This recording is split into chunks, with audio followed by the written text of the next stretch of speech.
नोहाच्या मुलांचे वंशज. नोहाचे पुत्र शेम, हाम व याफेत यांची वंशावळी येणेप्रमाणे जलप्रलयानंतर त्यास मुलगे झाले.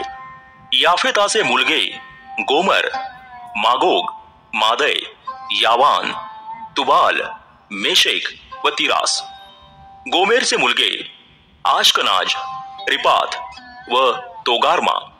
यावानाचे मुलगे अलिशा, तार्शिश, कित्तीम व दोदानिम यांनी समुद्रकाठालगत भाषा, कुळे व राष्ट्रे या परत्वे निरनिराळे देश वसवले.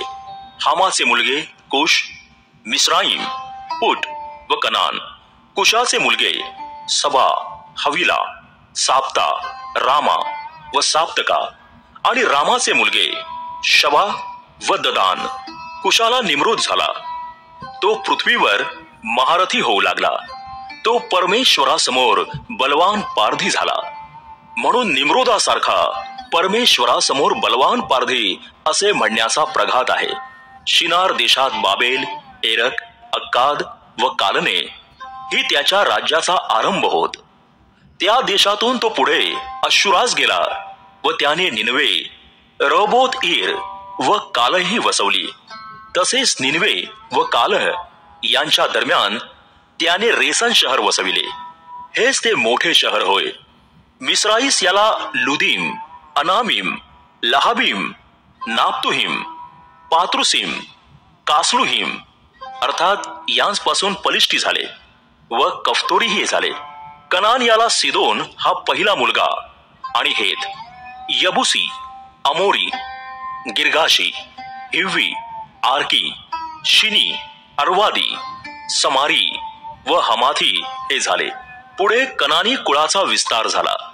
कनान्याची सीमा सिदोनाहून गरारास जाण्याच्या वाटेवर गज्जापर्यंत आणि सदोम, गमोरा, आदमा व सबोईम याकडे जाण्याच्या वाटेवर लेशापर्यंत होती.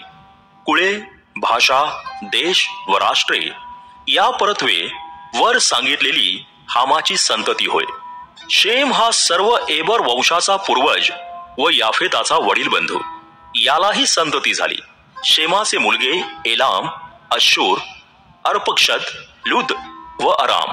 अरामाचे मुलगे उस, हुल, गेतेर व मश. अर्पक्षदास शेलह झाला व शेलहास एबर झाला. एबरास 2 मुलगे झाले. एकाचे नाव पेलेग होते, कारण त्याच्या वेळी पृथ्वीची वाटणी झाली. त्यांच्या भावाचे नाव यक्तान होते.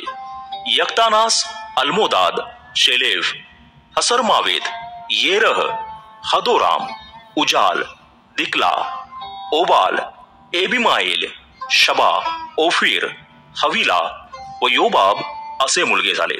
हे सगळे यक्तानाचे मुलगे. त्यांची वस्ती मेषापासून पूर्वेकडील डोंगर सफार याकडे जाण्याच्या वाटेवर होती.